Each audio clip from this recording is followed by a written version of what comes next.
Бисмиллахир рахманир рахим, вассалату вассаляму аля расулиллах, ва аля алихи ва сахбихи аджмаин. Амма ба'д. Дорогие зрители, сегодня, иншаллах, мы продолжаем с вами наши уроки. И сегодняшняя наша тема – 6 букв арабского алфавита, которые после них отсутствует соединение. Эти буквы – даль, заль, ра, зай, вау и хамза. Мы говорили с вами, что после этих звуков отсутствует соединение. То есть, если эти буквы появляются в слове в начале и в середине, после них идущая буква пишется как в начале слова. Давайте напишем несколько примеров. Обратите внимание. Допустим, слово состоит из 3 букв. Буква даль, гайн и каф.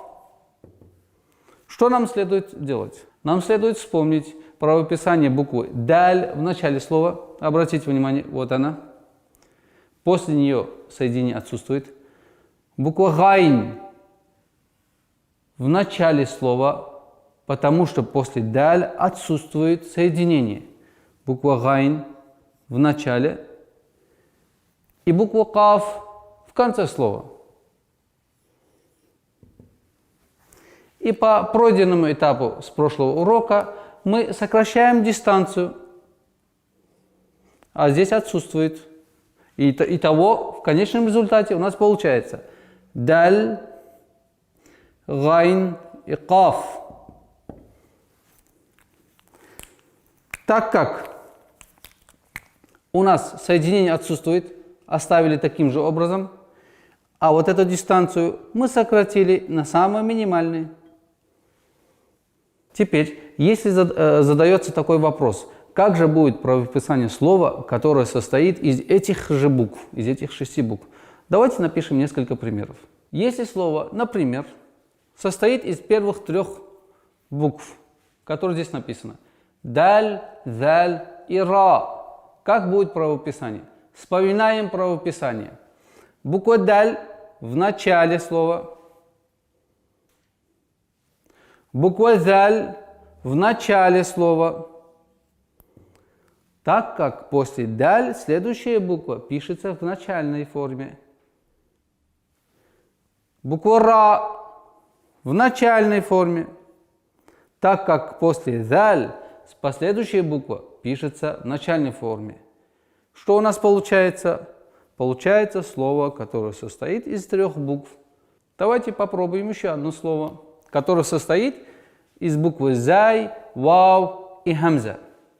Как мы говорили, буква хамза все время находится на стульчике, или на алиф, или на вау, или на я.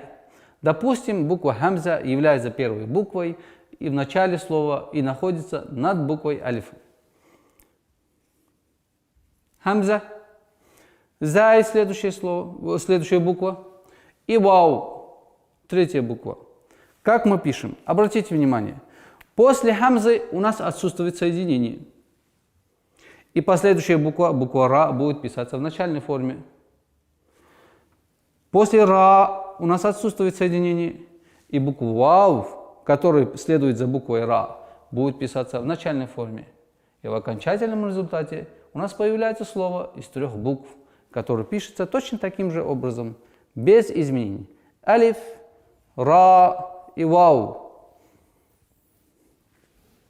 На этом мы с вами прощаемся. До новых встреч. Ассаляму алейкум ва рахматуллахи ва баракатух.